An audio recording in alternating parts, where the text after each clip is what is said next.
ఐరేంద్రి, Rahul arrest అయితే అయ్యాడు సరే, నాకు బాధగానే ఉందనుకో. కానీ ఎంతసేపు ఇలా బాధగా కూర్చుంటాం? నాకైతే ఆకలిగా ఉంది. కిచెన్లోకి వెళ్ళి ఏదైనా వంట చేసుకుందామా అంటే అత్తయ్య గారు ఏమంటారో ఏమో అని నోరు మూసుకుని కూర్చున్నాను. ఇలాంటివేవో ఉంటాయని నేను సీక్రెట్ గా పిజ్జా ఆర్డర్ చేసుకుని తినేశాను. ఏం చేస్తాం వదినా? ఎవ్వరూ తినకుండా మనము తినలేం కదా.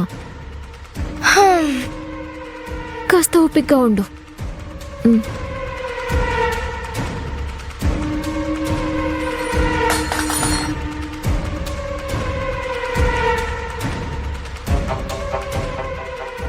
కిచెన్లో ఏదో సౌండ్ అవుతుందే.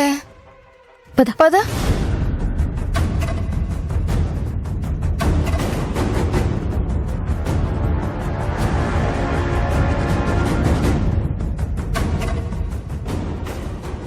ఐరేంద్రి, అభి ఏడుస్తూ కూర్చుంటుందనుకుంటే ఏంటి వంటింట్లో చకచక వంట చేసేస్తోంది.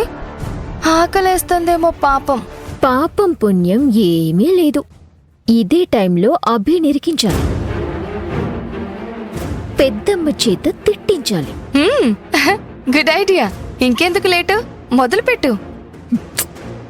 పెద్దదానివి నువ్వే కదా, నువ్వే స్టార్ట్ చెయ్యి. నాకు తెలుసు అన్ని టాస్కులు నాకే ఇస్తావని. తప్పుతుందా?